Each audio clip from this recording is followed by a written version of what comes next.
Mesdames, bonsoir, bienvenue au Journal du Soir sur Savane TV. Cela fait 4 ans que les riverains du quartier Larlé ont été perturbés par une forte explosion. 4 ans après, les victimes attendent toujours un dédommagement, les précisions dans ce bulletin. Et puis, l'opposition politique est contre la modification du code électoral.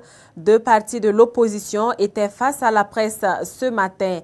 Les nouvelles du procès du coup d'État manqué de septembre 2015. Pour commencer, le sergent-chef Ali Sanou était à la barre ce matin. Il a reconnu partiellement les faits qui lui sont reprochés.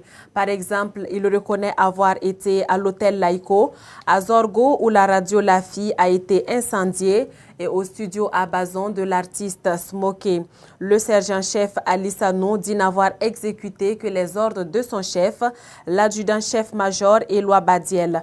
Il a présenté ses excuses à une personne qui était au Makila Ouagalaise, à qui il a infligé des coups. Les avocats des parties civiles ont apprécié les révélations de l'accusé, mais ils ont déploré le fait que le sergent-chef Ali Sanou refuse de dire la vérité sur certains faits. Rappelons que le sergent-chef Ali Sanou purge actuellement une peine de 17 ans de prison ferme pour son implication dans l'attaque de la poudrière de Nimdi.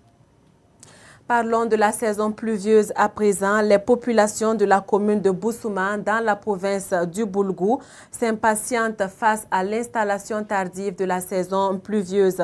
À mi-juillet, les paysans de cette zone n'ont pas encore fini de s'aimer et pire, certains n'ont pas encore commencé à s'aimer. Ce qui inquiète le chef de canton de Boussouma.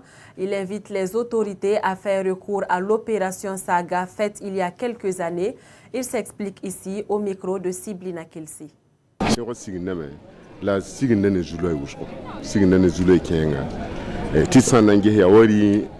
La saison a démarré, mais avec un peu de difficulté. C'est comme l'année passée.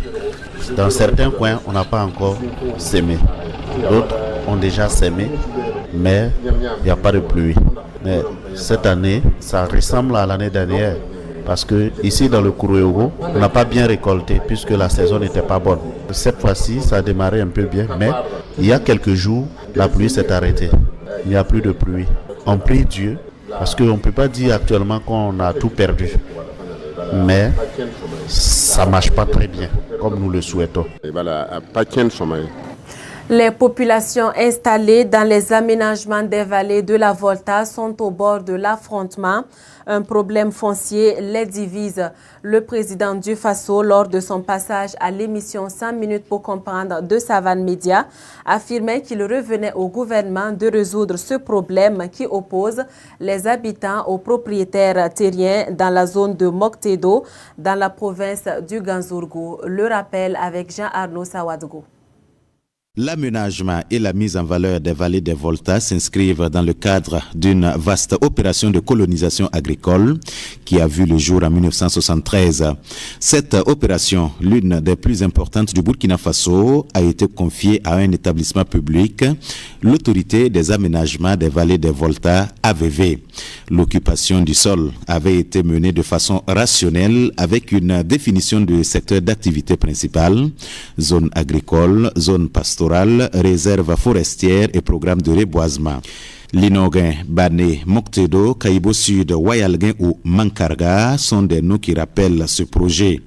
Mais depuis un certain moment, des populations installées par l'État dans ces zones dans le cadre du projet AVV sont sommées de quitter les lieux par des habitants riverains qui se réclament propriétaires terriens.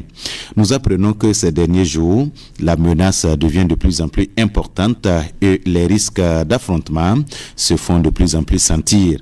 Le gouvernement qui est au courant de cette affaire est donc interpellé.